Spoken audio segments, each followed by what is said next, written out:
What's up, movie fans and Netflix bingers? This is the Bros Who Binge podcast. My name is Adam Schubert, and as always, I'm joined by Lyndon Burton. Lyndon, how are you doing this week? I'm doing good this week, man. Fresh cut my shit up looking. I'm back to normal. No longer Wolfman, no longer Hat. Also, I'm beating Ian. Shout out to Ian, our editor in fantasy. I'm beating him 176, right? 175 to 76. Ian has to get 100 points by tonight.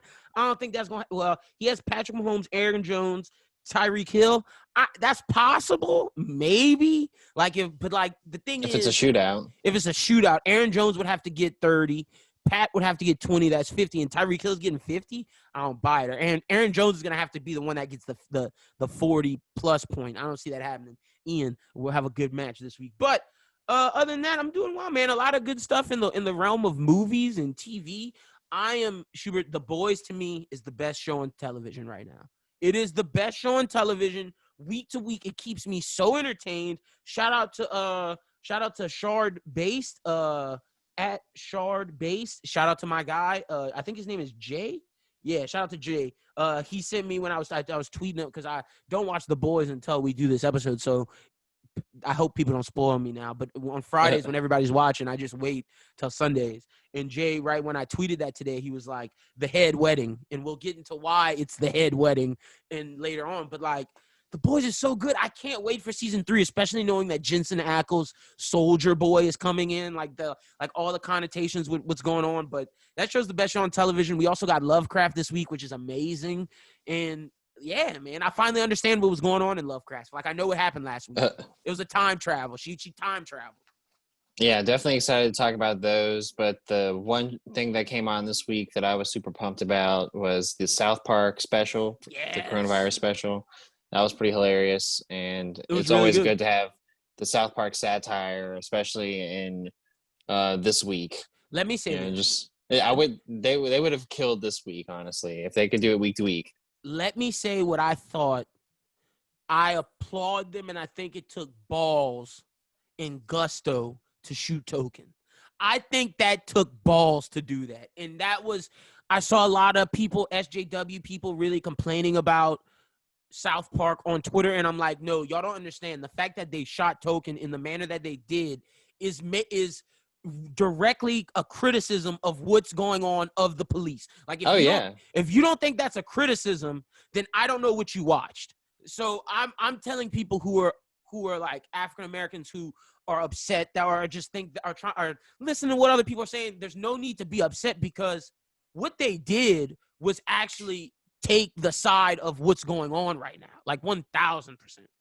Oh yeah, I mean, that's definitely how I read into it, and that's the whole thing with South Park, is that they go there to like do what's necessary to prove the point. Yep. And so like I feel like that was part of proving the point that, you know, the fact that in the situation that happened, that Token got shot, that was, you know, exactly how that needed to be portrayed. Like. Exactly. So I love the South Park. I'm glad you brought that up. I thought that was great. Bob's Burgers started this week or last week. It did. Fire. I caught the first episode. I enjoyed it. It was like it had some shit to do with Bob losing his shit all the time, being irresponsible. Just some classic Bob's Burgers shit. Dug it. But what else you been Apparently watching? Apparently that movie is still slated to be in next summer, so we'll see. I'm hyped. What else am I watching? Love Island ended. Yeah. And the couple that I wanted to win won, Justine and Caleb. Okay, nice. They were dope. Nice. Big Brother had a triple eviction, which was actually really boring because it was just too much action in 2 hours. By the third time, I was just like, it didn't live up to the hype? Well, it's just like, it's hard because it all went so easy too. And like, all the people that are still bad are still in there. And I don't know. It's been kind of a bum season in itself, just because like it sucks when like we're watching a Survivor or a Big Brother or something, and there's a small group that is playing so well that they get everybody else out, and it's just them at the end. So it reminds me of Johnny Bananas in The Real World. Whoever's in Johnny Bananas group on The Real World usually wins. Yeah. So I know what you're talking about. For sure. Other things I've been watching. But yeah, you watched the challenge though, right? Yeah. Challenge. But like up to like sooner than now with like the Big Brother people and all that? Oh yeah, I see. Okay, so I follow Jimmy on Twitter and Instagram, and I've been trying to get Jimmy on the pod, just like some insider shit. Because Jimmy, however you pronounce her name, I think it's Jimmy. She lives in New Orleans and shit, and she's always posting about it. So yeah, I did see challenge people are in Big Brother right now. No, you're talking about Jemmy, dude. Yeah, It is it's not not as Jimmy like A. it's not as like all of that you think it is, because she's like from Mississippi. She Like lives in NOLA now. Jemmy. It's Jemmy. Well, she was on Real World NOLA. Yeah, she was. She had the tragic relationship with her and Ryan. Rest in peace, bro. Yes. Yeah, Yeah, man. she was a good character. She But was. yeah, no, like I don't know if you remember who Davon is or Bailey. Ooh, They're like these black girls I would have to see them. that were on the challenge, and like Okay. one of them went to the end, and Okay. like so they are on this season or whatever, and they were doing really well, and they were like favorites of America, but they got picked off real soon because like they weren't in the small minority group, which was so trash. I just hate when Did you check the new Bachelor? Or the new Bachelorette? Did you check out the first it's episode? 13th. Oh, okay, so it's next week. Okay. See, I'm a Yeah, week so early. still a week away off that. All right, I'm ready. We'll talk about that next week as well, because like. And then Supermarket Sweep comes on later on this month too. Ooh, pumped. We got some good stuff coming up, and we got the trial of Chicago 6, the Sacha Baron Cohen movie next week. I'm hyped. We got a lot of stuff on the horizon. Yes. So, but also before we get into the show, I'll talk more about this on Movie on the Rise, but there's a lot of good anime out right now. A lot of like stuff that was pushed back due to the COVID early in the year. Stuff that we were supposed to get in the spring is now finally getting everything pushed out, and we're getting new titles announced. We got the My Hero release date for season 5. Like, there's a lot of good anime news out right now. So, but we'll talk more about that in Movie on the Rise. All right, well, let's get into this week's news. Let's get started.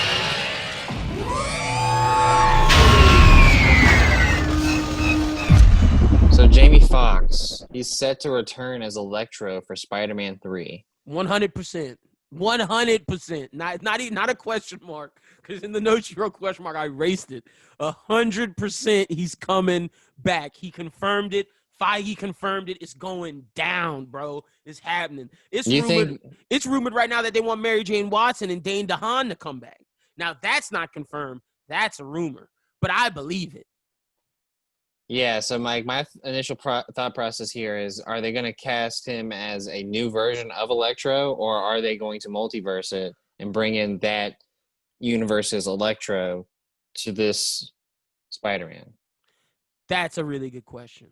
See, like, that's what made me think of. Like, at first I'm like, oh, okay, he's just going to redo the thing. But, like, in this day and age when we're experimenting with the multiverse stuff, and this is going to be after Doctor Strange. And after WandaVision. So that I feel like that opens that possibility up. I think that maybe we would get like other adaptations of people who were in the past Spider-Man to be in this. I think if Dane DeHaan and Mary Jane are in it, I think that's from their separate universes. And if that's the case, then I think Jamie's from that universe. But I wouldn't be surprised if Jamie is his new own character, but at the same time, a reflection of a different dimension's Electro. Hear me out. Jamie could be the Electro of this universe, but be different from the Electro of the Amazing Spider-Man universe. And then when they show the multiverse, they show Blue Jamie and they show New Jamie. Gotcha. That's a possibility. If I had to bet money on it, I think, because he said he's not going to be blue. He specifically said that. He said he's not the same blue guy. I think it's more so that. I think it's more so that Jamie's this universe's Electro, while there's another Electro in the other universe. And I think they will do a live-action Spider-Man Spider-Verse. I think that's actually going to happen. So I think we may see Blue Jamie, but this is still just Tom Holland's Electro version. All right. I'm down for that.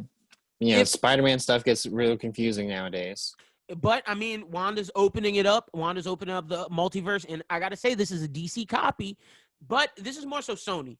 I'm not attributing this to Marvel. Marvel was going to do the multiverse, yes. And we've heard things about Tom Cruise and as who was formerly cast as they were going to show a glimpse of Doctor Strange looking at a different Earth, and Tom Cruise is the Iron Man of that Earth. That's not thing I'm saying, which is copyish of DC, but I'm attributing it to Sony, is the fact that they're pulling from their old movies.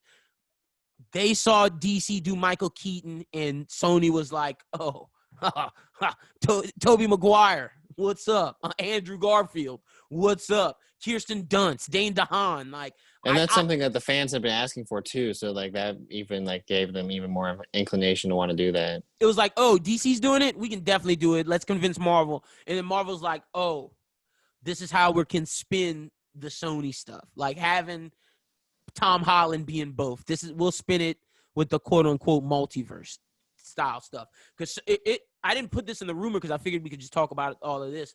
They want Venom to appear in the MCU, like Tom Hardy's Venom.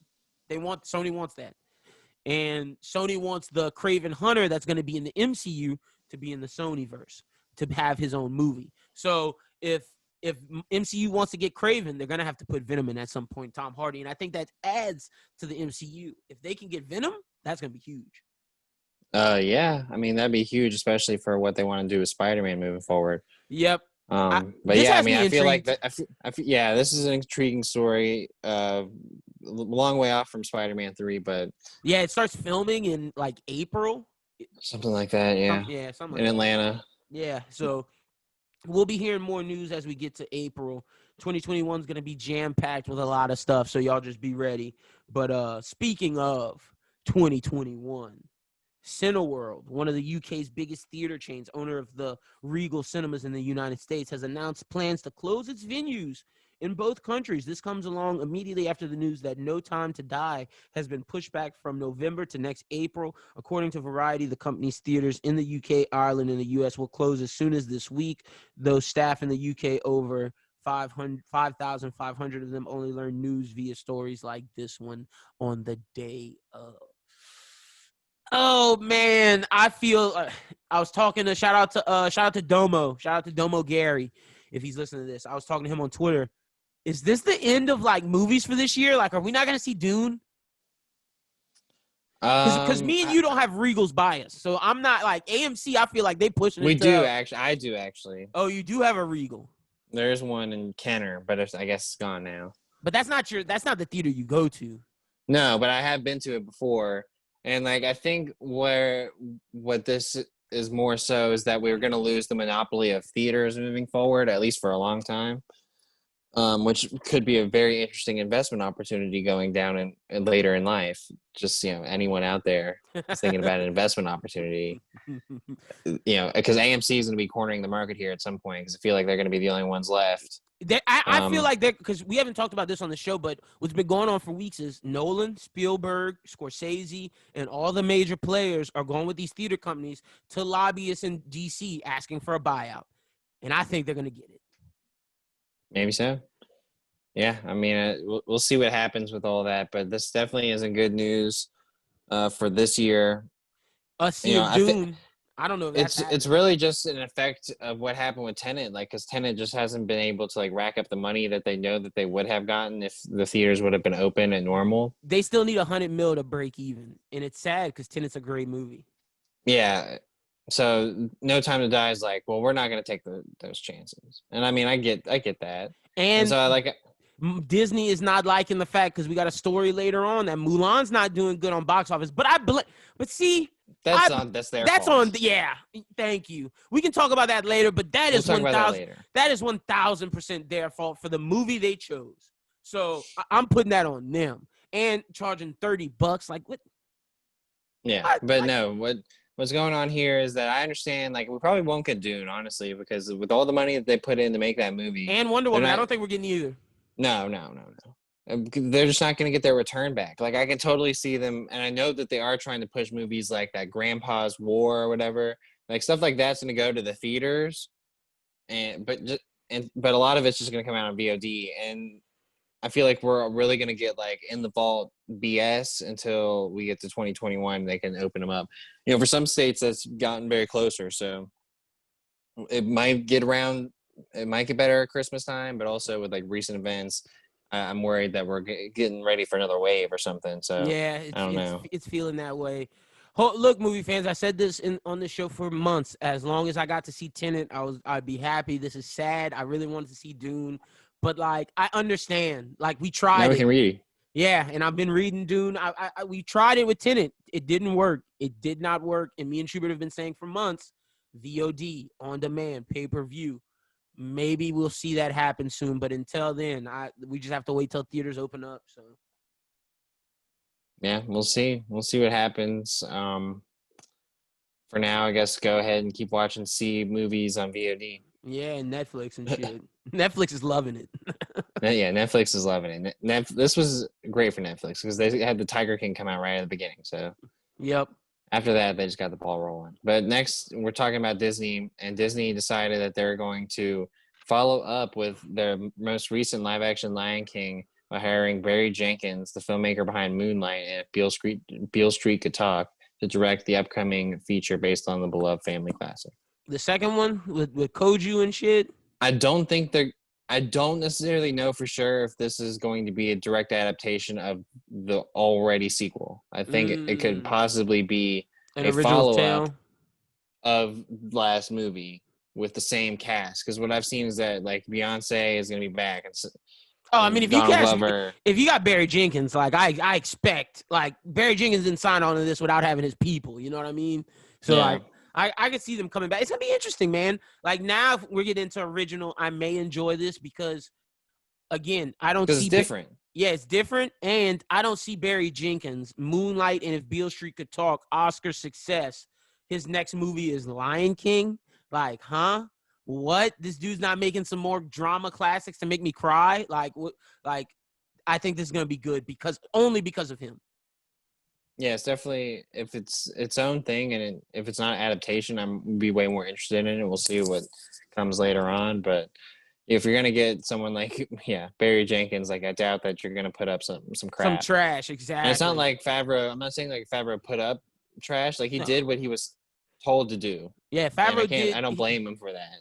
Like, look, I think now that the dust has settled, and I shit on Lion King when it was out. I think Favreau had a success with Jungle Book. I think Lion King it wasn't a failure, but it was a failure. Like it made money and people liked it, but like I think hardcore fans were very disappointed, and that's not Favreau's fault. That's just him following what Disney told him to do, like he said. So, but again, like if Barry Jenkins is doing this, I don't see this being bad because like Barry Jenkins is he's 2 for 2 right now, and his career's on. He's like a major director. We don't talk about him with Nolan's and Denis Villeneuve and all those guys, but he should be mentioned in that because Barry Jenkins kills it. Like him, Alfonso Cuarón, those dudes are the young dudes coming up, killing shit. So, all right, but next up, we got a trailer. Schubert, you were right, brother. You called it. All the stuff where Sacha Baron Cohen got arrested at the Pence rally, all of that, you were right.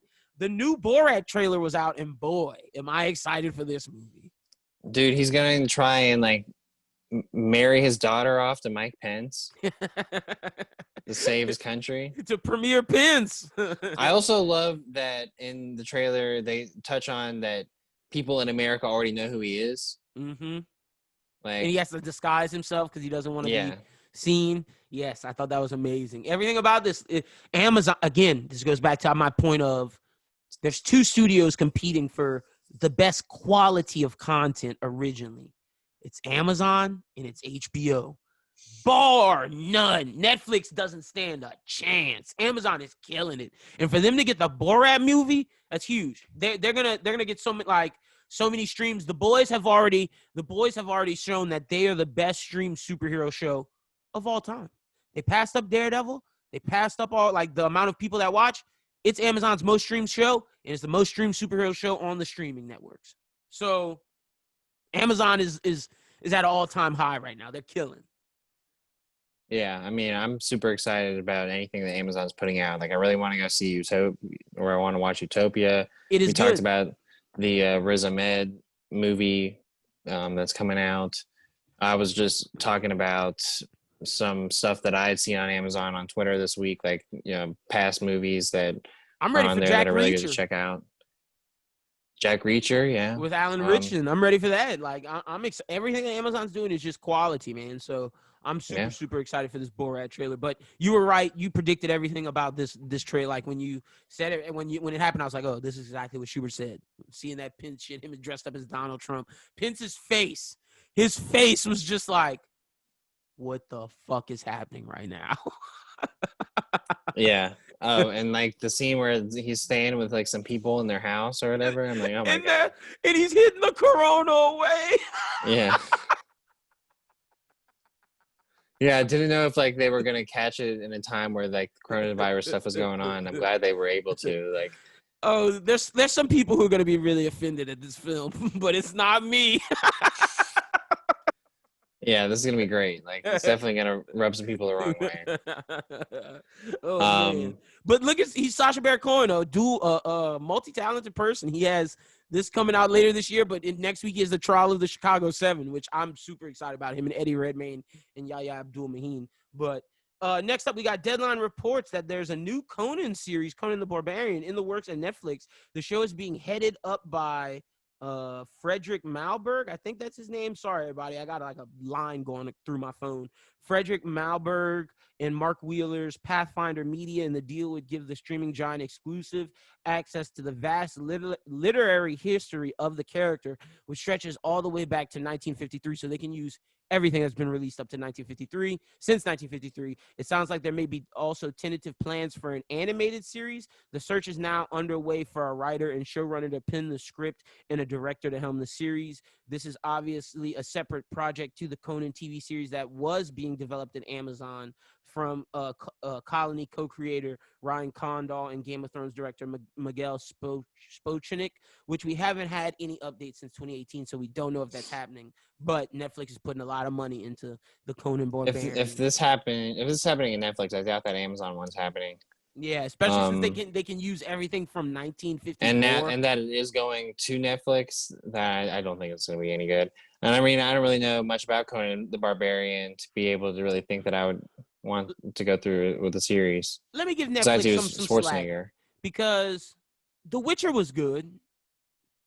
Yeah, but aren't they trying to do He-Man? Yeah, but that's with Kevin Smith, and that's gonna be some anime shit. Okay. That's what Kevin Smith and Mark Bernard and they're doing like an anime version. They're doing like a kid version. But someone's doing He-Man with Noah Centineo. That's a movie. Okay. Yeah, that's a movie. That's not a series. But Netflix is definitely looking to do more fantasy, having live action to support their animated and vice versa. And look, I mean, if I'm going to be able to give Netflix more credence with all of this series stuff when I see Cowboy Bebop. When I see the trailer for that, that's going to tell me how some of this stuff is going to go. Because I can't keep going back to The Witcher when The Witcher is just this one circumstance. Like, we need to see y'all adapt more things than just The Witcher before I give y'all my full blessing that I give Amazon. But if Cowboy Bebop is successful, then I think that The Witcher could be, and the Cowboy Bebop is starting filming. I think we talked about it last week on Anime Talk, so Cowboy Bebop should begin filming this week as we speak. So, you know, they're going to be back, so we should get a trailer soon. And also, just to give credibility to what Netflix is doing in terms of adapting content, the One Piece live-action writer, Matt Stone, an African-American guy, went on the One Piece YouTubers channels like Teching. It was Rogers Base's event, but all the fandoms, YouTubers, he went on to like this big community thing, and he went talk about just the series and how he got Oda's blessing and how Netflix is taking the adaptation route very seriously and how they're putting the right creators in place. They don't want another Death Note situation, such and such. So who knows, man? Maybe they've learned from The Witcher and they learned like to do these series, we have to stay true to the content. But my thought on it is Conan the property that they're gonna treat like The Witcher? True. That's a good point. They might not. That's what I'm saying. Like, One Piece and Bebop, they will. I don't know about Yes. Conan. Yeah, no, that's a good point. That's a very valid point. Yeah, so like I'm worried that it's gonna be more like the lesser series on Netflix and not like The Witcher. So like, why would I care? That's where I'm like worried. No, that's a good point. So I ain't mad at that, but we'll have to wait and see for more news. But that's a good point to finish off on. So, new movies from the world of Dr. Seuss are coming to Warner Brothers. Oh, the Places You'll Go and the Cat in the Hat spinoff Thing 1, Thing 2 just got added to the slate. J.J. Abrams is producing an adaptation of the classic children's book Oh, the Places You'll Go through his company Bad Robot Productions in its first foray into feature animation. All of the Places You'll Go is scheduled to open in 2027, Thing 1, Thing 2 for 2026. And their first title that was previously announced is an adaptation of Cat in the Hat that is set for release in 2024. My thing about this is, cool for J.J. Abrams trying to do some animation thing. But I'm really interested to see whose career is ruined enough by 2024 that they have to go play the Cat in the Hat. See, I was gonna go a different way, but that's funny. I'm actually excited about this for J.J. Abrams because oh yeah, sure. If this is successful, then we can, and knowing the kind of guy J.J. Abrams is, I think we could see more adult level, the stuff we look for, adult animation in terms of fantasy, sci-fi, superhero. I think this is huge for Warner Brothers animation going forward. Yeah, fun trial run for them to get see something if they can do it. Is a little less low stress before they take on a larger property. Yep. Trying to do anime adaptations. Something. So interesting. Yeah. Good for J.J. Abrams though, but it's funny, like you said, who's gonna be the Cat in the Hat? Yeah, well, what poor soul is gonna have to be the Cat in the Hat? They're gonna make a lot of money. Those movies do well every time. The Grinch, the new one killed with Tyler the Creator, who did the song. Yeah. But I mean, like, that was animated. Or no, we're talking. Oh, yeah. This is animated. Oh wait, yeah. Okay, yeah. They are animated. Yeah, this is. You thought it was gonna be like the Grinch, the Jim Carrey one. That's what you was coming make jokes about. I was thinking it was gonna be Mike Myers all over again. That goofy ass. No, it's makeup. It's animated, so whoever's the voice is gonna make a shit ton of money. Yeah, it's probably be someone who could sing. Probably so. Having voiced the villainous tiger Shere Khan, Idris Elba's gonna have to take on a new kind of cat. He's gonna be in the bizarre cat themed trilogy, going toe to toe with a man-eating lion in Universal's Man vs. Nature movie Beast. Beast is described as a thriller that will be based on the original idea of Jamie Sullivan, the movie in the similar vein of the 2016 thriller The Shallows, which starred Blake Lively as an unlucky surfer who ends up stranded not far as she's attacked by a great white shark. Only this time it's going to be a giant killer lion. All right, I think it's time. Let me put my glasses back on for those watching in video. I think it's time. You remember the conversation we had about Ryan Gosling maybe like 2 months ago? It's fucking time to have it about Idris Elba. Who is choosing his movies? Who? Like, Idris, I don't understand. Like, you are one of the best actors out. You don't have to do this shit for a check, bro. Like, I understand everybody got to get their coins, and I'm not counting your pockets, but like, dog, you don't have, this sounds like dog shit. You know it does. Like, same thing about Ryan Gosling. Who is choosing his movies? Like, bro, why aren't you working with the top directors? Why aren't you making a cop movie? Like, there's so much things you could be doing, dramas up for Oscars, but yet you're doing these silly blockbusters and just capping your career. Do we not remember Idris Elba was in Luther, was in The Wire? Like, what the fuck are we talking about? He's doing some rock stuff. Like, because I mean, like, this was literally, I want to say dumb. That the writer who did this is the guy from Rampage. So it means he's following the Rock's straight blueprint. Out of like a Rock blueprint. Because he's fast stuff. He's gonna be the lead of G.I. Joe. Like, we haven't talked about that, but that's rumored right now. But that's gonna happen. Like, it's time to have the conversation we had about Ryan Gosling, about Idris Elba. He has to, like, I get you want to be the blockbuster dude, make money, but like, dude, I don't think he knows how the culture views him, because he's not one of these dudes that needs to be doing the Jason Statham path. I'm sorry, well, he's not. Yeah, he was more set on going up the Denzel path, or the Will Smith path. Something. Yeah. Like, come on, man. Idris, same thing with Ryan. Whoever's your agent, you need to fire him, dog. You made that DJ movie because I thought that was a passion. This is uncalled. No, dog. This. A man versus lion versus a giant lion? What the fuck are we doing? Like, what? Just shaking my head. Shaking my fucking head. Idris Elba. That's just trash. All right, so we teased this earlier in the show, but Disney has confirmed plans for the Mulan film to be released, available on third-party digital outlets starting next week. That may be this week. If not, it'll definitely be next week. I'm pretty sure it's this week, though, from when we got the story. This is definitely surprising, as a strong indication that Mulan didn't perform well as the studio anticipated. This will also likely explain why neither Soul nor Black Widow will follow in the footsteps, arriving on the premiere access on Disney Plus. By making Mulan available on other digital services, Disney will now have access to consumers who didn't pay for Disney Plus each month. It will keep its $29.99 price tag. However, the plan is still for the live-action remake to debut free on Disney Plus on December 4th. Until then, the film is slated for release on Tuesday in SD, HD, and 4K HD on Amazon, Vudu, and Fandango now. It's unlikely Disney will disclose sales figures for Mulan until its next investor call. There's a chance the studio is using this unexpected digital release to inflate those numbers for shareholders. This is their fault. This is 1,000% their fault. Well, they're going to find out that even if they move it off Disney Premiere and put it on to straight VOD, $30 is too much, and no one's going to be paying for it. Like if they would have kept it the way it was and made it like $10, or I don't remember what Onward was, but I remember like Onward was like $13.99, $12.99, $13.99, something like that. And I was fine. I mean, it's a movie ticket, so I mean, like I thought that if you were pushing it at 20, you could get it done. Like 20, I believe is probably the max. But see, I think would pay. I think it depends on the movie, because I guarantee you, if Black Widow was $29.99, we would have paid for it. Yeah. It's Mulan. It's the IP. Like, I agree with you. This movie should have been $13, $13.99 max. Like $20 is pushing it. $19.99. That's it. But for you choose Mulan to test this with.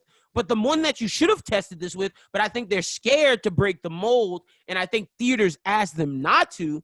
If they did it with Black Widow, I think this would be a totally different conversation, because people have to watch that.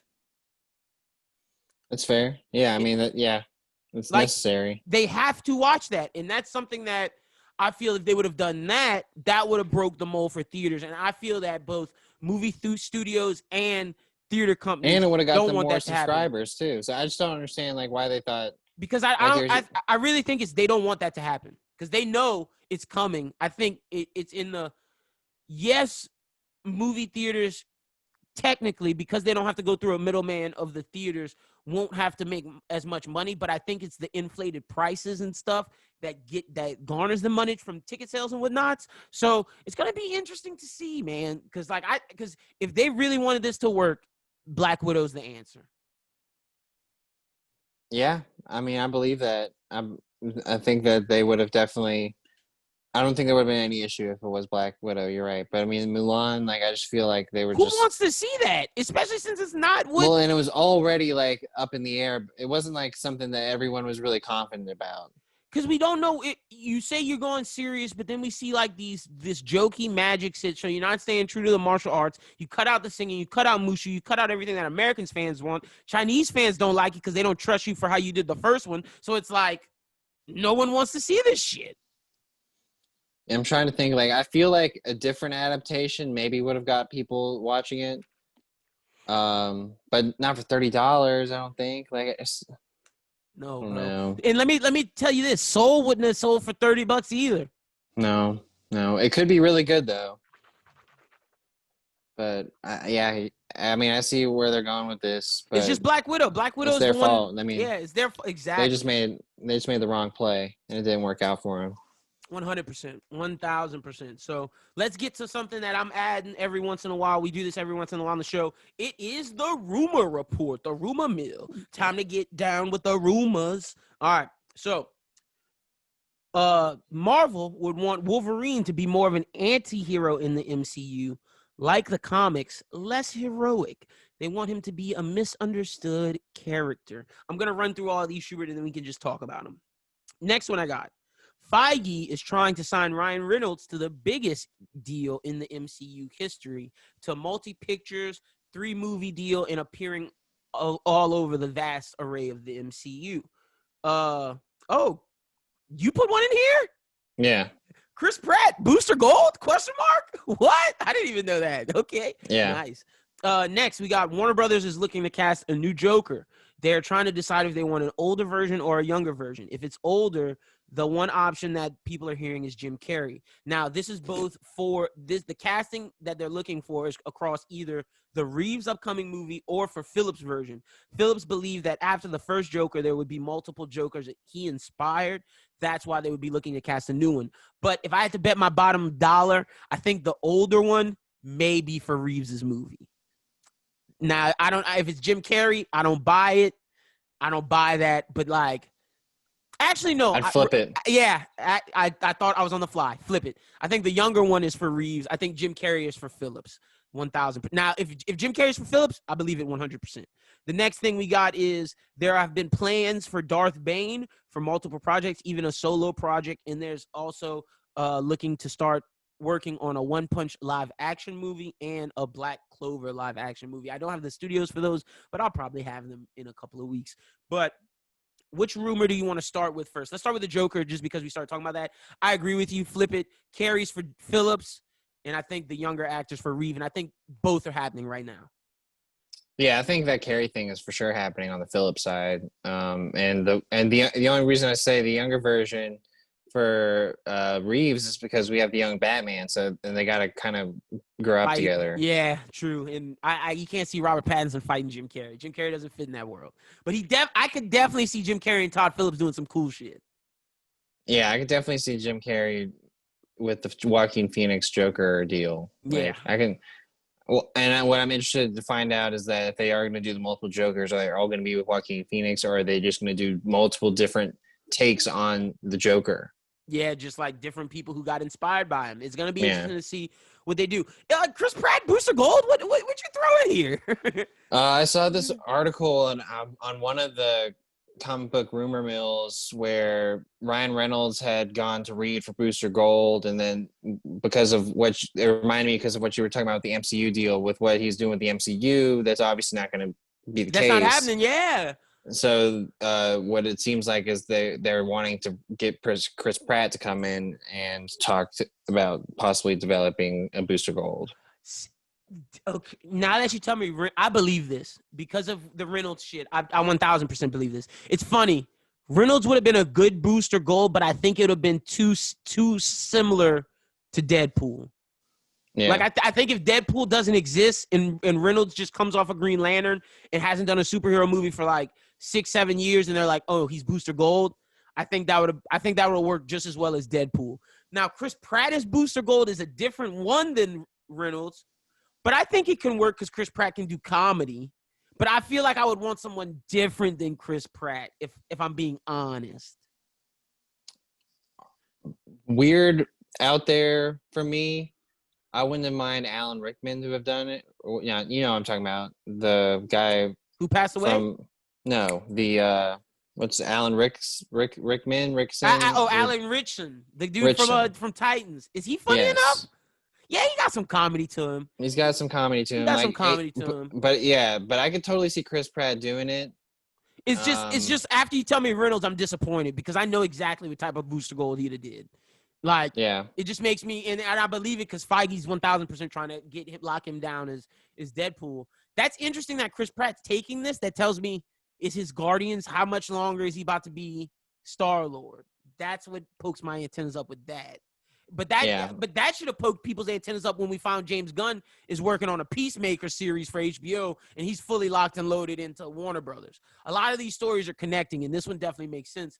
Man, I can't think of any castings off the rip because Booster is like he's a clown at the end of the day. He's a clown, but he's a hero, like a serious hero. But he leans more into the joke side.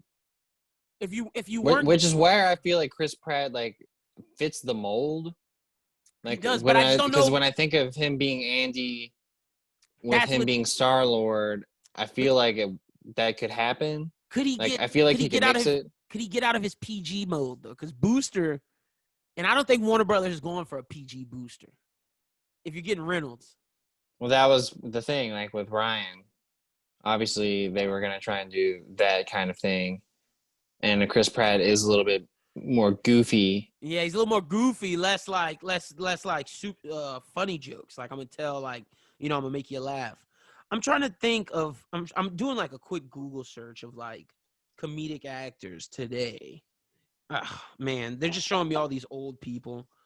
Yeah, I don't know. I mean, like, but when it was the similar thing I was thinking about when Zach Levi became Shazam. I didn't know like what kind of Shazam you were going for, you know? Where Yeah, like you can have a Shazam that's a little bit more kid-like. And I feel like if you went Chris Pratt, then you'd be getting a Booster Gold, like what you're saying is a little bit more kid-like. he is. He is. I'm. You know, he might be too young, but your boy from Stranger Things, Joe Keery. Oh, I don't think so, You man. I don't think mean, so? I don't know. I just don't know what they were trying to do here, and if Booster Gold's like trying to be a part of like a bigger World. plan for DC. Well, you know, if they bring him in, the Blue Beetle's right behind. Yeah. And that's why I said Or Joe or Keery. They could maybe or be like a young Blue Beetle first, then Booster Booster. Gold. Yeah, one of them. So that's definitely coming. Okay. MCU. We talked about Ryan Wolverine. I believe that because Feige wants to be different from Well, Fox. it seems like if they want to do this Ryan Reynolds deal with Deadpool, I feel like it could be a running joke in the MCU that Wolverine's chasing Deadpool around the MCU. I could see Like that. that would be a joke. Like That could I be could see funny. that. Yeah, and seeing that he's an anti-hero, more like the comics, that tells me Wolverine's gonna be like what I pitched, the Ronin, the one who is like, I'm in an Avengers movie, but I'm also in the X-Men. I could go do X-Force with Deadpool. Like I'm a hitman. Like I'm just like a mercenary for hire type deal. And I think I could see that just from Feige trying to be different. And then you being the Star Wars guy, Darth Bane, is that intriguing? I think Darth Bane, Darth Revan. They're gonna have to happen. It's the question is, are they going to include them in the new trilogy that's set up in this High Republic era? Because that's when this would all be around. But Darth Bane could also be before that. So it Yeah. just kind of depends on what they're trying to do with this trilogy. I would see it more as a solo project at the moment. But at this point, and I feel like most Star Wars fans would agree, we're way more focused on TV. Like we'd rather see something like this get developed into a show than And more in so than a TV, movie. it's been said on the rumor. I didn't put this because I was just going to talk about it. They want Darth Maul to appear in multiple shows, and they want Alden Ehrenreich back for some shows as Han, Well, that's got to be Cassian Andor. or the Lando thing that we were hearing with Donald Glover. That's also got to either one of those. I feel like they would try to include Maul and whenever they can because we got Sam Witwer and Sam Witwer be able to pull it off. Yep. So yeah, I feel like they're definitely getting into that. That's for sure. I think I'm betting Bane for High Republic because you need a villain, and what's a way to get Star Wars fan and to buy into this something that's Disney created? You bring in someone from Legends like a Bane. Well, what I'm saying is like it could be a Revan too. Like I Well, don't really either know. or for sure. I don't know like which one is like The choice. what they want to pull from certain properties, but like it'll be one or the other or both, or it's an iteration of it. No, I agree with that. It's definitely going to be either one or the other or both. Word. Well, that's all I got for this week's rumor section. Just heavy on the rumors this week. We only bring this in when it's necessary, but that was the rumor section, rumor report. Let's get to movie on the rise. I'm going to start this off because I don't know if you have what you want, but because there's not a lot of stuff dropping this week. But in terms anime fans, I was on an anime hiatus, low key. I would only watch the shows I had to review. Other than that, I was reading manga. That's how I was getting my anime content because, like, I can't wait for new seasons. Like, I'm just going to read it. Like, I might as well. But I've been watching a lot of anime, and a lot of new anime dropped. Let me start off with the new shonen that everybody should check out. That's going to be similar to, like, a Bleach, something that's going to be in the Naruto, One Piece area, like a battle manga. It is called Jujutsu Kaisen, a.k.a. JJK. It's featuring... I've seen that all over Twitter. It is gonna be amazing. There's even a Kakashi-like sensei figure. It's a group of these three, I guess, curse breakers or like just these three people who fight curses and clear curses. Like these, they're not exorcists. They don't call them exorcists, but that's kind of what they are. And they all have powers. And like the main guy eats a demon. Like he eats him and the demon lives inside of him. But unlike Naruto and all these others, this demon is evil and hates him. And I don't feel like he's going to reverse like if he's good or not. So it's about them trying to find all the other pieces of this demon to exercise the curse so they can get rid of, so the demon can't take form of the human, and they fight all these other different missions and whatnot, and it's really, really good. Jujutsu Kaisen is definitely something that I think y'all should check out. If you're a fan of Bleach, there's this new show called Burn the Witch out. Burn the Witch is out as well. It is the Bleach spinoff and how Bleach dealt with Shinigami and the Eastern Division in Japan was to take souls to the dead. This is in the Western Division where they're in London and they're dealing with magic beasts, more so dragons, and their job is to destroy to stop dragons from destroying the world and to like get dragons out of society. And they live in this thing called Reverse London. Isn't it on Netflix? No, Burn the Witch is on Crunchyroll. It's only on Crunchyroll or VRV. Because like I feel like I've seen that around. Burn the Witch it's been trending. All these things I'm telling you about to say are trending right now. The next thing I have is Yashime or Yashime, I think that's how you pronounce it. It's the Inuyasha spinoff. For those people who were up late at night watching Toonami early in the 3 a.m. selection, there was a show called Inuyasha about this demon kid, this fox demon kid, and his girlfriend Kagome. Well, they end up having a child, and it's the story of their daughter and Inuyasha's brother Shishomaru's 2 daughters, and it's just their adventures. That's also on Crunchyroll. If you have VRV, you can watch all of this.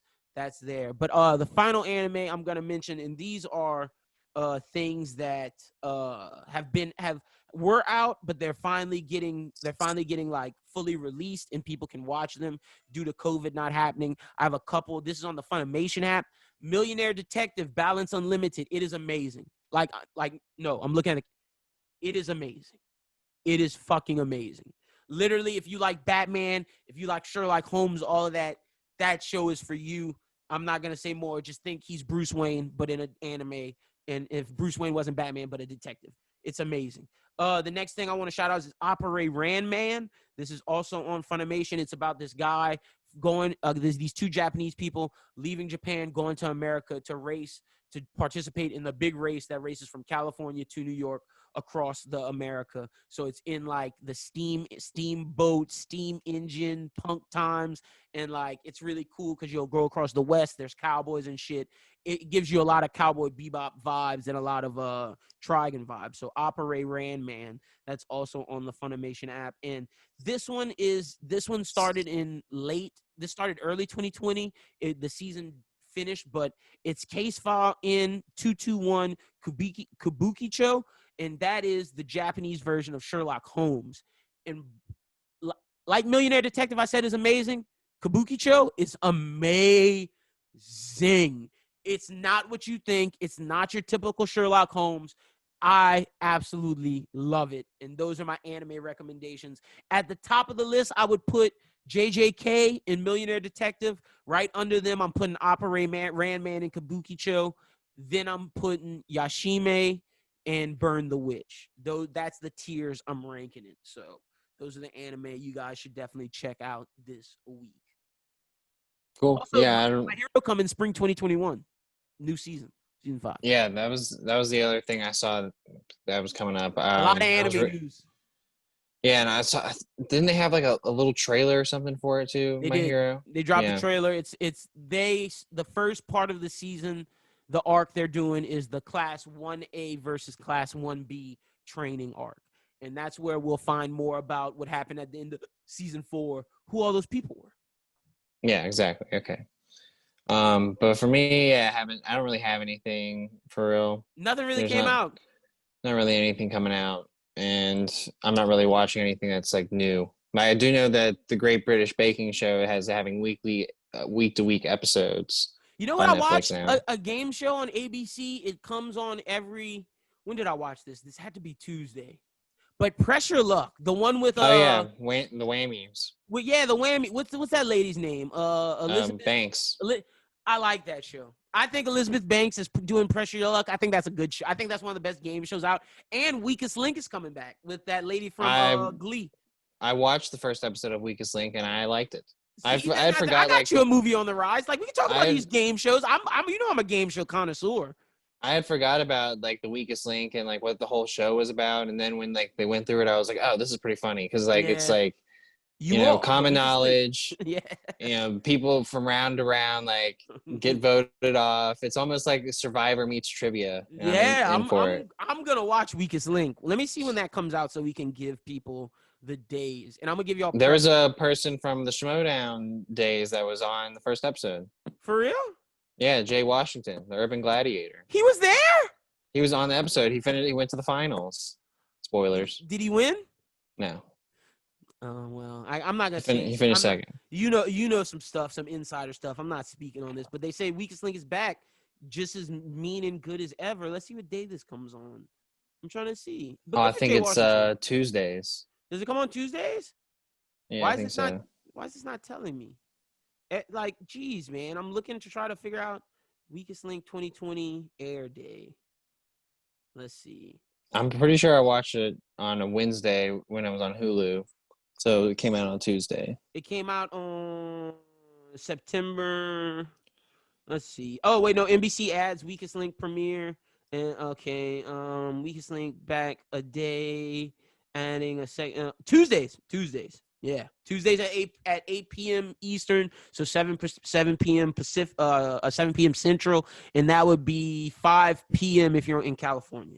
Just to give and your Press Your Luck thing comes on a I want to say it comes on Thursday. It's Thursdays. It's Thursdays at 8. Okay, lit. Yeah, I dig Press Your Luck, man. It is great. Thursdays at 8. You're right. So I watched that on Thursday. Real. Every Thursday at 8. You know where I'm gonna be at now, watching Press Your Luck on ABC because I love that show. It is great. So yeah, we got some game shows for people. I'm gonna watch Weakest Link this Tuesday tomorrow. Hell yeah. All right, let's move into. We're not doing Avatar this week, ladies and gentlemen. That's my fault. I didn't watch it, so I'm just throwing that out there. Will we start off with Lovecraft? We're gonna do Lovecraft first. Yeah. All right. I know what's happening now in Lovecraft. I understand. So there's 3 sides of love. Well, there's 4 sides of Lovecraft. There is Tick and Letty in Montrose trying to cast the spell of Adam to save themselves and their family. There is Christina Braithwaite and Ruby trying to get the pages and whatnot to turn Christina Braithwaite immortal. There is Hippolyta, which last week went on a time traveling mission. We find out that where she went in that portal, she was time traveling, but she probably met some aliens in the future or some shit. We don't know. But that was time travel. Or the people associated with time travel. 1,000%. And then the 4th side is the police, the other white guy who is the evil person trying to get. He don't even know what he's doing. He's just trying to get what Christina. He's trying to get magic. Yeah. He's just trying to stop Christina from getting whatever she gets, so he could get the magic. He don't know what he's doing. He just random. This episode was nuts, bro. The first part that I want to touch on is when Naruto, and I call Jamie Chung's character Naruto now because she is the Nine Tails, and she will forever be Naruto. When Naruto She's showed a succubus, bro. When Naruto showed up at Tick's house, I was like, oh, I looked at my girlfriend. I said, it's about to go down. I was like, Letty is about to fuss for no reason. I asked my girlfriend, I was like, is there any reason for her to fuss? She was like, no, but that lady need to get out the house. I was like, yeah, that's understandable. That's acceptable. But Letty was like, get her out the house and you go too. And I was like, tisk. I was like, girl, you're wrong for that. And then when he was trying to leave and she was like, where you going? I was like, no, you can't get mad and try to figure out where he's going when you asked him to leave. Letty, you tripping. Them pregnancy hormones got you going crazy. Because Tick told the succubus to leave when he should have listened to her because she was trying to help him. She was probably trying to say, let's get it in again and we could figure out, when you're going to die. But Letty wasn't having none of that. Weird scene. Another scene that caught me off guard. But real quick with that, what is going to come of that? Is she just going away now? She better not show up at the house. That's fair. I called it. I was like, she's gonna flip out. She's gonna freak out. Why are you upset that I didn't tell you I almost died at the hands of the Nine Tails? You didn't ask. All I'm saying is that shit ain't over though. She ain't going nowhere. Yeah, no, that's she gonna be around. Back. They're gonna have to talk. Yes, they will. 1,000%. It can't just be get the fuck out of my house, Jamie Chung, Naruto, leave. No, it can't be that. So another thing that caught me off guard, the sex scene between Ruby and Christina Braithwaite. What the Fuck the fuck skin was? off her. Yo, she was banging her as a black lady, and then she put the white skin on, and then banged the skin off of her. Crazy. Also, what was crazy, the fact that Dee's best friend was Emmett Till. The use of Emmett Till in this. Thought that was very masterfully executed. Thought that was really good, and seeing Dee go through the trauma. I didn't know that losing he her was in friend. Chicago. Well, he was from Chicago. I got you. Like, So he like was- it could have been like a childhood friend because like he wasn't obviously there. No, okay. So the story of Emmett Till, if I'm not mistaken, he dies in Mississippi or Alabama, one of those, and then It's Mississippi. the Mississippi, and they send him up the Mississippi River. Gotcha.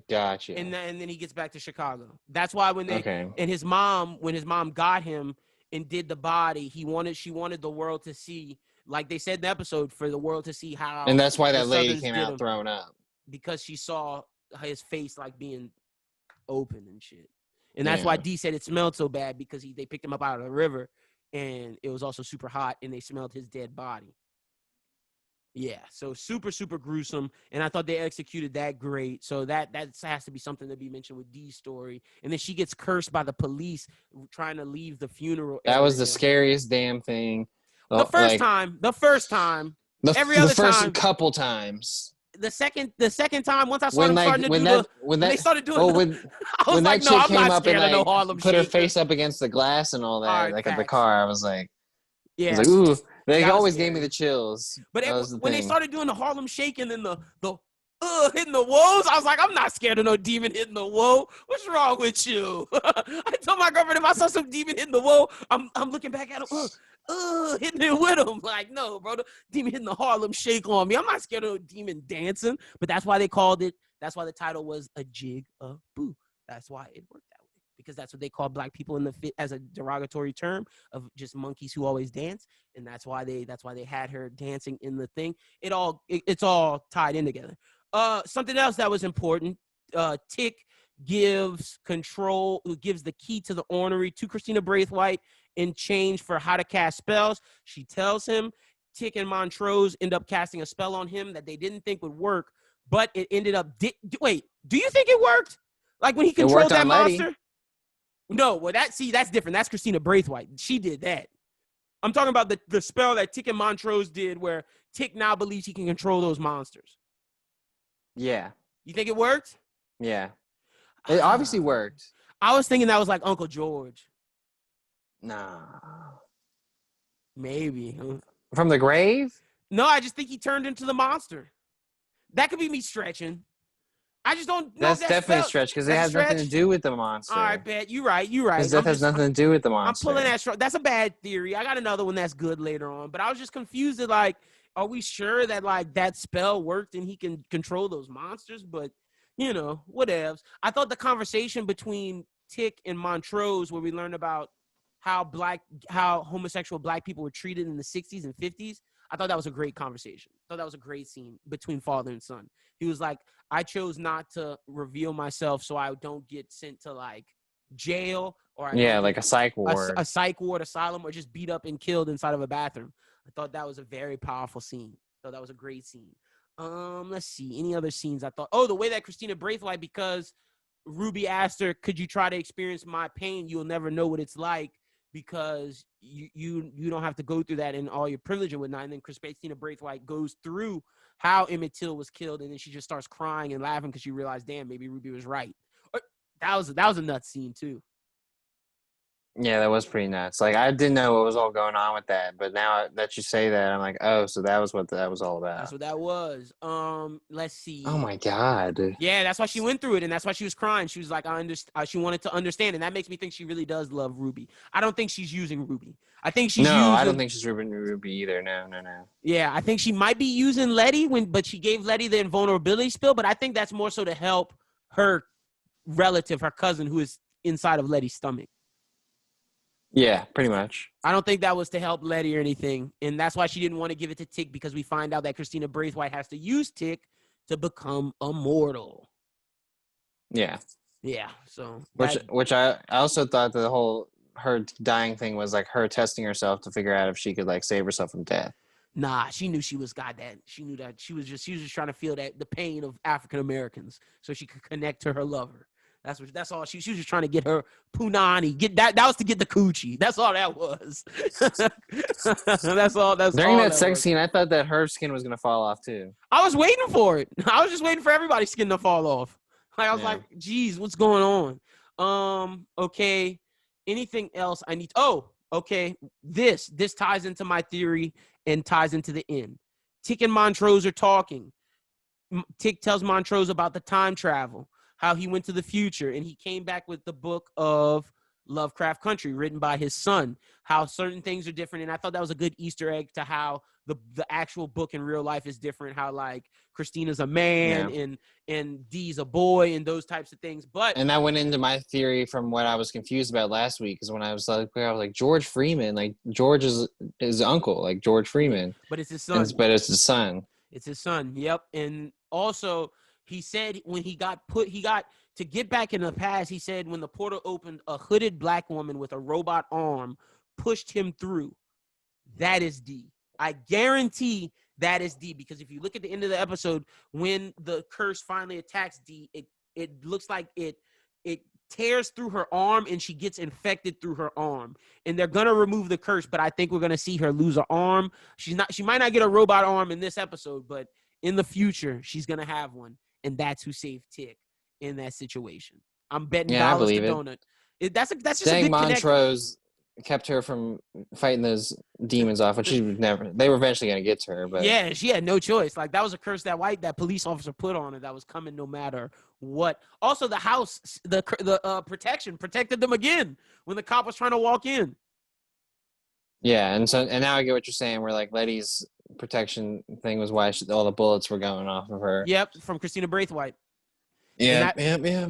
And that's why when she ran outside, she was trying to go save Tick, and slowly enough, that monster came save him, which was lit. So I'm 100% understanding everything that's going on in Lovecraft right now. I understand now. And it's definitely intensifying. Yeah, it is. It is. Next week's episode, don't know what to expect. I gave my one theory, but I think you're right. The Naruto has to come back. Like, Naruto not just coming to America and just going back to Korea. Like, that's not happening.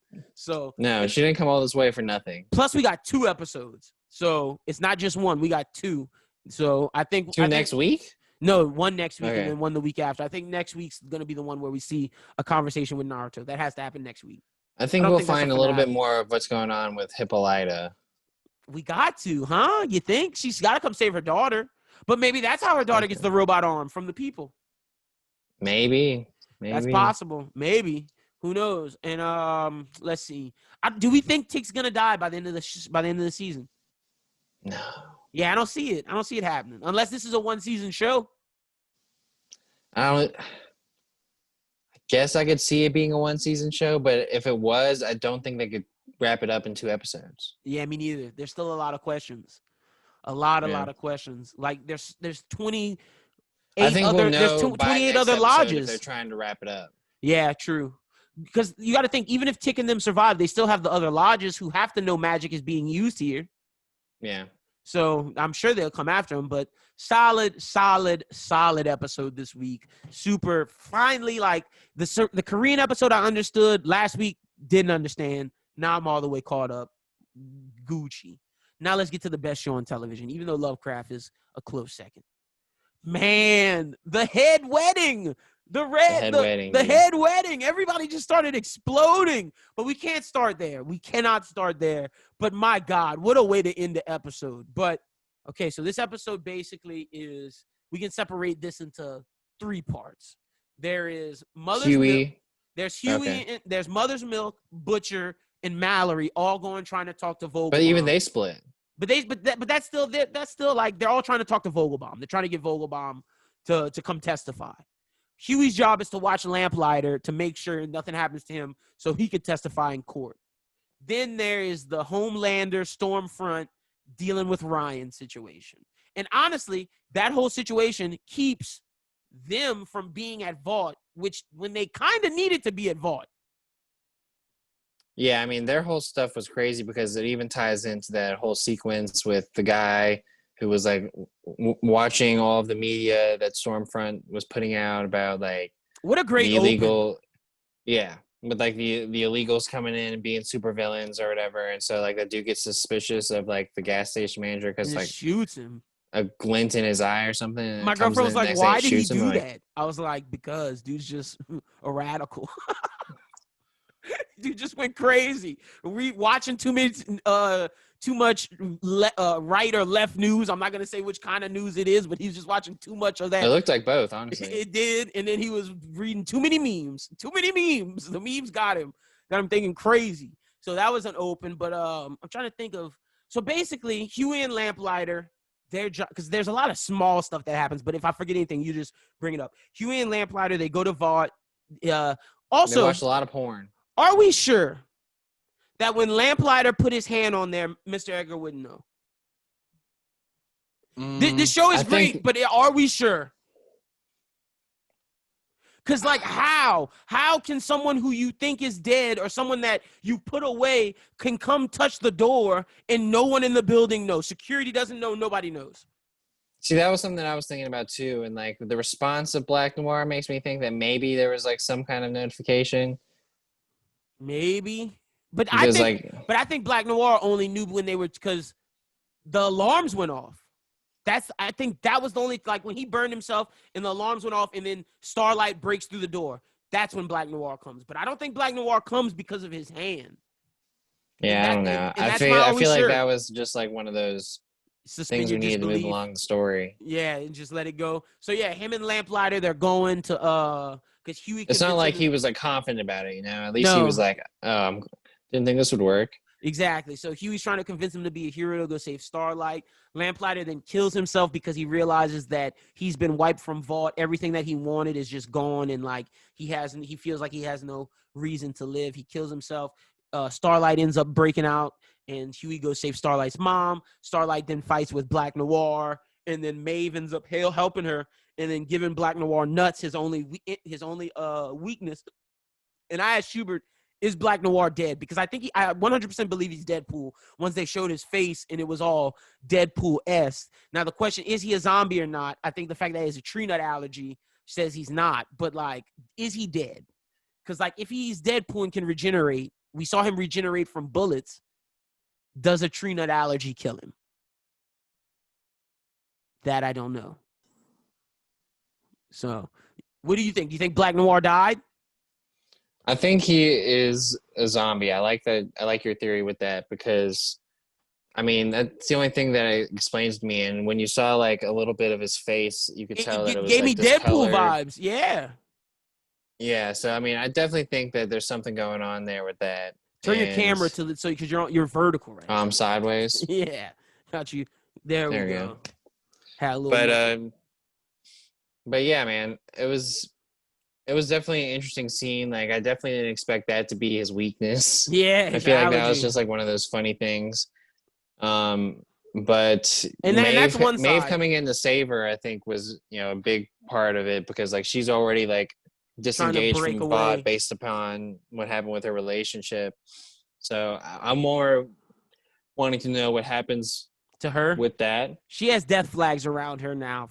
Huge. They're like huge around her. Because like when we get to the ending, I don't know if she'll be able to testify.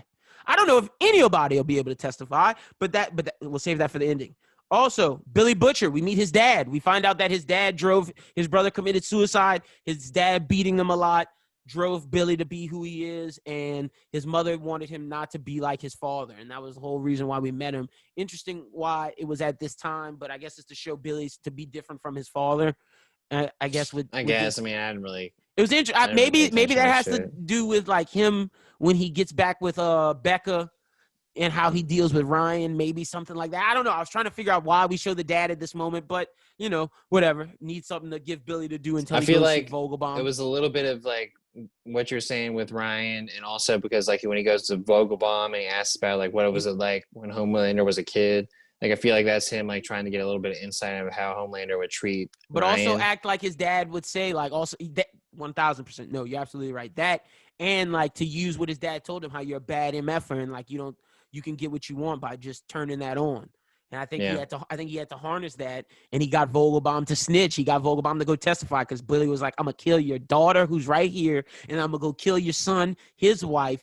and all their kids. It is happening. And then Vogelbaum didn't believe him until that woman brought tea, and Billy was like, oh, this is good tea. Drinks it like nothing happened, and then looks at him, then looks at her, and then looks back at him like, what we doing, partner? She about to die. And then Vogelbaum goes to testify.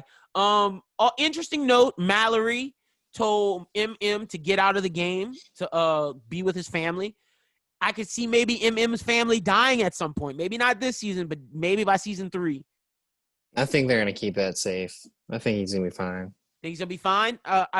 Funny enough, in a Joker comic that's in Batman right now, Joker fussed at Bane because Bane killed Alfred, and Joker was like, you're only supposed to kill Alfred when it's time to inflict pain to Batman. And I feel like that's something that's like with MM. I feel like when they want to inflict pain to the group, they're going to kill his family. I think it's a matter of when, not if.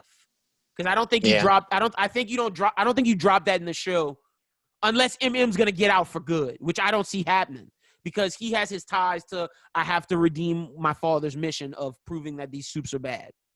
And they mentioned his father too in that scene. I thought that was just important. Also, I don't know, man. Yeah. Little side thing, Kimiko teaches Frenchie, starts to teach Frenchie their language. The language. That's a little side thing. And then, Homelander and Ryan. That's huge. So the reason why when Starlight was breaking out, Homelander and Stormfront didn't know is because they were at Rebecca's house with Ryan, and basically Stormfront kind of talks Homelander into it because Becca had him. I think Becca had him where Becca was like, look, if you care about him and you love him, you will keep me pure. And Homelander was about to cry because he related to his mother and like it touched to that soft spot. But I think Stormfront completely 180'd that. Now, what were you about to say? Well, because like he was, the whole reason he decides to do this is because Stormfront has that motherly thing, and he's like, oh well, I want to like make her love me even more. Yeah. I want her to show that I can that I can create this race of super people. But I think but I'm talking about the reason why he tells Ryan instead of going with what Becca wanted, because he was down with what Becca wanted. But I feel like Stormfront played the factor in that because like I feel like with Stormfront he feels like that they're pretty much unstoppable. Yeah. So like I feel like he feels like he can do anything at this point and just get away with it. Yep. And like he's gonna have someone to back him up. And he has the perfect person to back him up. And they tell Ryan, and Ryan hits his mom with, I hate you. You're a liar. And then they leave. Becca gets left. Like, Stormfront took that. Like, I don't know if Ryan will ever be normal now because they took him. Well, he was never going to be normal no matter what. Because, like, when he found out his mom was a liar, that would hurt him. But then when he finds out how his dad's a megalomaniac, that's going to hurt him. It's going to be shitty for this kid for forever. Unless Butcher can come be his replacement dad. Which I don't know if Butcher can do that. Nah, I feel like he's got dying red flag vibes. Ooh, Ryan? Yeah. Oh, I think Ryan's making it to season 3. He gotta. That storyline's just kicking up. I feel like it could be a storyline that kicks up, and it may not be like a season 2 death, but I could see him like dying down the line. Oh, nah, I can see Billy Butcher killing his ass. Yeah, something like that. I feel like he's gonna become evil. Yeah. You know what I'm saying? I can see that for sure. So it ends. Okay, so let's get to the ending. This trial that was talked about all through, everybody has done their mission. Billy has done their mission. All the boys gather together to watch the trial. Mallory's at the trial with the senator or the congresswoman who they did a partnership with earlier in the show. And basically, they're like, all right, because Lamplighter can't come, Vaught's like, oh, we got this. Don't worry. And then all of a sudden, they say, we're going to call a special witness, Dr. Vogelbaum. And that was a mic drop moment because everybody in Vought turned around like, oh, we're fucked. Like, they knew it. Their faces said we're fucked. And Homelander was like, oh, my secret of being a lab baby is about to be revealed. And I'm about to be revealed for this freak I am. He had terror written on his face. And Vogelbaum gets ready to testify. And then, boom, the senator's head, not the lady, but the male senator who's conducting it. Boom, his head explodes. Vogelbaum head explodes. The dude who's replacing A-Train's head explodes. Head after head after head starts to explode. But I think it's interesting that Ashley's head didn't explode. Maeve, Stormfront, Mallory, Homelander.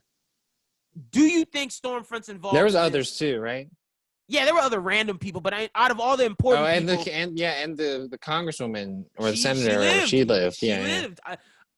Is Homelander let me say this. I don't think Homelander's connected to that. I just thought of who I think is connected to it, and I'll say it, but once I get your opinion. Is Stormfront connected to this? Is Stormfront connected to the attack? Yeah. I think so.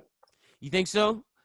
And I think that even goes into the theory that I was posed to you earlier that I'm going to pre-pose. Say your theory right now, and then I'm going to pose one that I just thought of based upon one person's death, and I'm going to see if you agree with it. Because, like, if we're, it could either be, like, VOD had something to do with it because, like, they were the ones who were in deep shit, or Stormfront had something to do with it because she's working with VOD in this sense. But Stormfront... She looked too calm. She wasn't shocked. She was too calm. She was pretty shocked. She wasn't shocked about it. But she ran that asylum, and that asylum with the girl who was like pretty much just it was exploding people. She was already doing that. So I feel like she was like in another room or something, and that was like why that was happening. Solid theory. And Stormfront is, was the handler of that. So maybe she has got like that girl on lock in some way. I'm going to pose this to you. Is it the church? Somehow. Because why did the person that A-Train was supposed to replace die? And out of all the superheroes. And the church guy said that they were about to get a seat at the table. How? Why? What purpose? And is that the deal? And we're still looking for a purpose for the church because like we don't really understand like why they think they have that power. And why was it so important that Deep and A-Train watch along with the boys? They were in that moment. They were there. I think, and because you have to remember, the church had a meeting with Mr. Edgar as well. I think Mr. Edgar asked the church to do that. However, the church can. Damn. That's a theory I thought of just now because why did A-Train's replacement die? Out of all the superheroes, he was the only one that died. I think there's a reason for that. That's interesting. I just thought of that because when we were talking through, it's just like, man, why did that guy die out of all the superheroes? Why?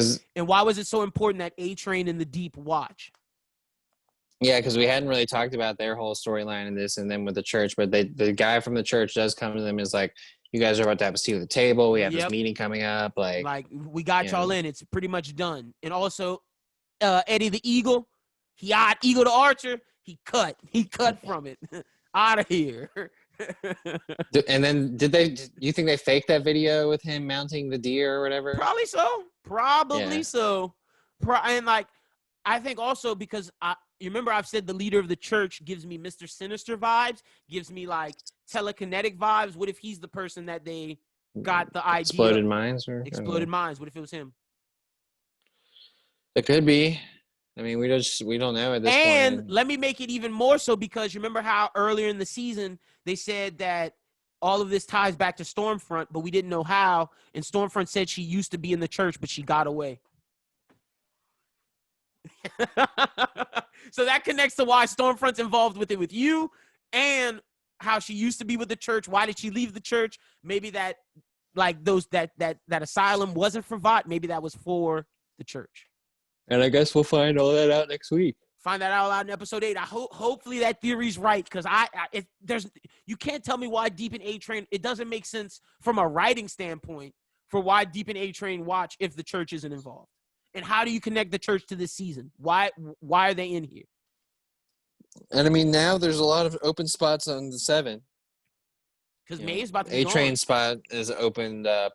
Black Noir could be opened up. And Maeve could be opened up. Oh, and Starlight's gone. Well, Starlight is gone because they outed her as the mole, which I did not see coming. I thought they were going to, like, keep it hush-hush. Yeah, I thought that was going to be, like, a season. But Homelander's out here being like, now look out here who's a traitor or whatever. And I thought he would have tried to pin it on someone else because they're trying to push this whole, like, Nazi narrative. But also you got to think, I think also that Starlight could be a separator of Homelander and Stormfront because Stormfront asked her to cast him to keep her alive. He said specifically, we should have killed her. It's going to come back to bite us in the ass. Yeah. That might be one of the dividers, something, because I don't see Stormfront making it out of this season. She's too strong. I mean, I'm hoping that Kimiko kills her. Yeah, I would hope so too. I still think Homelander's gonna be the one to kill her though. Yeah. Just because, like we said last week, there's no reason why he says I've been thinking of many ways to kill you, and it might be with Ryan. Like Stormfront might do some shit to Ryan that makes Homelander like might kill him. Yeah. Ooh, she might kill him. That could be a lot of theories and scenarios with the boys, but I like our combination of theories of who did the head exploding. It's got to be the church though, because it connects back to Stormfront. But I mean, it's got to. Props to the boys and everyone for this episode, because this was like great. their Game of Thrones like red wedding moment, which is why that joke works so perfectly, is because like it's that cliffhanger where, you know, everyone's like, okay, well, this is what we've all, you know, this is what we've all worked up for. We're ready for this. Like, let's see what happens. And the boys thought they were finally going to get a win. Happen. Like, the boys had done everything. Like, the whole reason why they were in lockup this whole season, why they were doing in secret, everything with Mallory, everything with the CIA lady who head exploded. It led up to this moment of this trial. And you lose, not only did you lose Lamplighter, but now Vogelbaum is gone. Granted, you have Starlight who can testify, but like Billy said in the trailer, is it worth testifying when they could die? And Billy's like, nah, we just got to kill everybody. So it's going to be interesting to see what happens next week. Yeah. The finale, what's the new mission? I hope it's like an hour 30. Like, it needs to be long. Like, they got a lot of stuff they got to answer. It can't just be 59 minutes. I could see it maybe getting pushed for like an extra 15 or something. Yeah, give us like an hour 20, hour 15, something like that. Just give us, because there's so much they have to answer. Yeah. But I'm also thinking that since season 3 is supposed to be fast, I think they'll maybe tell us when. Like, it could be something that happens like season 3 December. is coming. Yeah. Or like season 3's coming February, March. Somewhere soon like that. Like, yeah, I could see that happening. Either way, congratulations to both Lovecraft and The Boys for putting out amazing television shows this year. I know I have The Boys as the best show this year, but like Lovecraft is really good. But congratulations to Carl Urban, man. Like, Carl Urban and Tony Starr, what they do as Billy Butcher and Homelander is phenomenal. They are phenomenal. But not just them. The whole cast is great. From Laz Alonso as Mother's Milk to Frenchie. Frenchie's becoming one of my favorite actors. Kimiko. I love Karen Fukuhara. Jack Quaid, man. I love Jack Quaid. I want Jack Quaid to be cast as Wally West Flash. Like I love Jack Quaid. He's funny enough for that. Jack Quaid could maybe be Booster Gold. Maybe it could be Booster Gold, yeah. Now, tying the show back together, but I really think what Tony Starr as Homelander and Carl Urban does as Billy Butcher is just phenomenal. Like, Carl Urban should have been Batman a long time ago. He should have been. Carl Urban is the Bruce Wayne that we never got, that we should have got. I mean, I feel like there's a lot of things that he could have played. I don't know if it's like an accent thing for him. It just, or like this works so well, man. Like, this is amazing. Because I mean, like, I feel like he could have played the Punisher, Batman. I think he could have maybe played Daredevil. I think he maybe could have been a Wolverine at some point. Like, Carl Urban's great. Like, I pray that The Boys' success gets Amazon to buy Judge Dredd so we can get a Dredd series. Like, we need Carl Urban as Judge Dredd again. Yeah, I mean, I think that if it was done currently now in like an Amazon, like it'd kill. It would kill. Like, Carl Urban is gold right now, man. That whole show is great. Like, I can't wait to see What's the other show he does? Preacher? No, Carl Urban's not in Preacher. Oh wait, yeah, it's with Seth. It's the guy that kind of looks like him. But Seth Rogen does both shows. That's why I'm thinking they have the same kind of thing. And I'm so happy that Seth Rogen put The Boys at Amazon. Like, they went for that, because as someone who likes the Preacher comics, and the Preacher show's okay, I think that show, it was Seth Rogen stumbling so he could run in this, because everything that Preacher did wrong, The Boys does right. I got you. So, like, I'm loving this show. But this season, real question before the finale, is this season better than season 1? Yeah. Yeah, I'd say so too. You know, and I know you texted me during it, but like Starlight, when her mom went to meet up with her or whatever, you were like, that lady's about to die. Yeah, I thought she was done. I thought it was over when they shot the thing. Bro, why would her mom call Vought? I knew when they said that, Starlight was like, you called who? Oh, we're done. It's over. We're toast. And then when Starlight and Huey were just talking like, Huey, you came to save me. Oh, shucks. You know I would, baby. Like, why are y'all talking when the alarms are going off, when there's two superpowered beings like Homelander and Stormfront who could just pop in and destroy y'all? That's why I say they're so lucky that the Ryan storyline happened. Otherwise, they were toast. They were toast. And like that, whole stuff with Stormfront being there with Ryan, like, was all very. That was wild. It was all. Yeah. Were they like, oh, you like 2K and When she PewDiePie? said PewDiePie, I was just like, oh, so on brand. Because if people don't know, PewDiePie's he said the N-word on a stream, and he made Jewish jokes. So look, I'm not gonna call him a racist, but he's done a lot of racist shit. So PewDiePie being a racist and Stormfront being a racist, it's on brand. Like, everything about the show is on brand. They keep it real. Yeah, that was a very bold episode with some of the choices they made. And I think the current time period we're in, even though we have so much civil unrest and so much just problems politically on both sides of the aisle, I think that is creating some amazing television for us right now, from Watchmen to Lovecraft. But I mean, to The Boys. thing is when this stuff was made, none of that was going on. So I feel like it's even crazier that it's like fitting in so tightly with like what we're dealing with now. Yeah, granted, The Boys definitely, they do some things from the comics, but they take liberties like 1,000%. And I think it just works. Like, I as bad as the time that we're in, it's giving us some amazing television, man. And like, this show couldn't have been made in 2000. The show couldn't have been made in 2005. The show couldn't have been made in 2010. The show had to be made now. And it also had to be made after MCU success. Yeah, MCU, because sure. I mean, that kind of plays off the whole deal. It does. But see, that was something. Now, that's something I got to give the comic book creators props for, because they had the whole Vought Industries thing.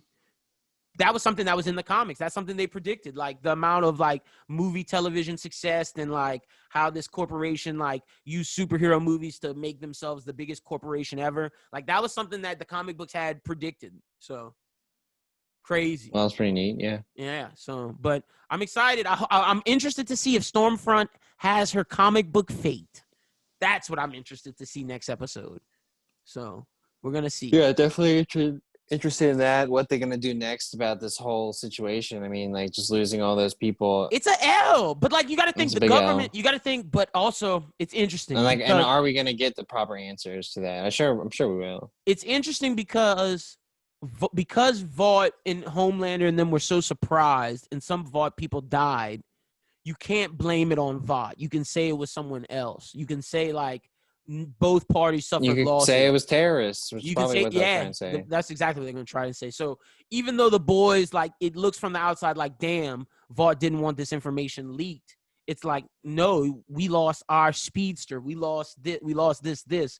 So it's like, we took major losses just like y'all. We're not at fault here. So it's good. So it's going to be interesting to see how they clear all this up. But I'm loving it. I'm loving it. But that's all I got, Schubert. That's all we got this week. Yeah, definitely a fun episode with these two Lovecraft and the Boys episodes that we got to see. Got some good theories. And we had some good theories, some good rumors in the rumor mill section. So definitely a lot moving forward, and it's going to be even more next week when there's a movie available to talk about. We're gonna have a pitch it match. Tentative, as long as me and Charles can get the battle in Wednesday. Y'all make sure y'all hit Charles up, tell him make sure he can come to battle, because I'm ready. So we'll see. It could get even better. Yeah, but as we move forward. But this is gonna be an exciting month anyway, because we're gonna be wrapping up The Boys. We're gonna be wrapping up Lovecraft in a little while, and then we'll start The Mandalorian. Yeah, when does Mando start? End of the month. Oh, so we'll have a week in between the ending of Lovecraft and Mando. Yeah.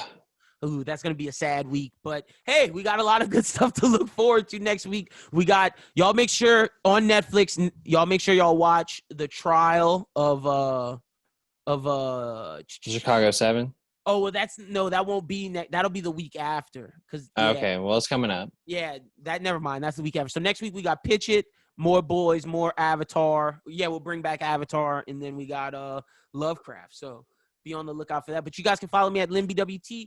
Follow the Bros Who Think at Bros Who Think. Be sure to check out the most recent episode of #Anime Talk if you are an anime fan. We talk about the Demon Slayer movie that's coming out. A lot of good news on there, and we go more in depth on what we talked about this week on this show, as well as if you are a manga fan of Kaiju number 8, by the time you guys hear this, that video review is out. The most recent episode of the Bros Who Think podcast is one of the best we've ever done.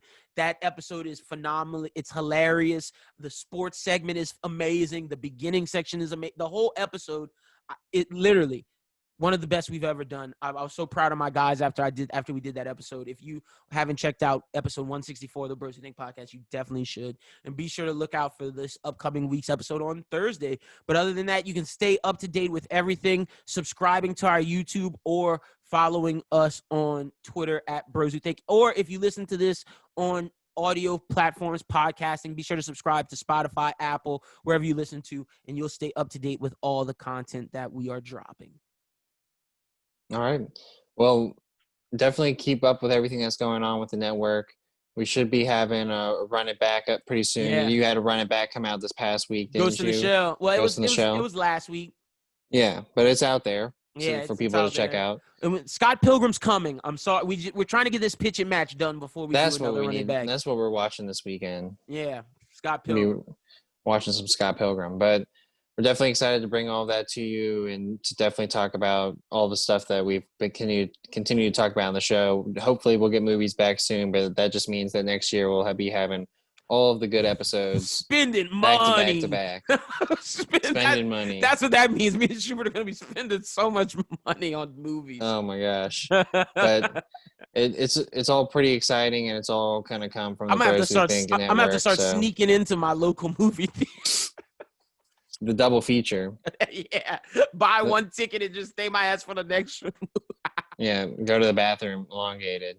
Yo, my movie theater people know me. They know I'm good for it. If I skip in one, if I sneak in one, they know I pay for two more in the next week. They know my movie theater loves me. They was like when the pandemic, when they opened back, they were like, "Glad to see you back, bro." And I'm like, "Glad to be back." They know we got a movie pod. Like 2 of the people that work there listen. So shout out to y'all. That's true. So. Yeah, so shout out to everyone who listens to the show, listens to the network, and thank y'all. Thank you so much, and keep helping us out. Tell all your friends, and and then let us know because we got some feedback on our draft. We really appreciate it, and we'll keep doing more of those if you enjoyed that. Yeah, let us know what we should draft and how your drafts turn out. Yep, facts. But for Lennon Burton, my name's Adam Schubert. I hope everyone out there has a great week, and as always, keep binging.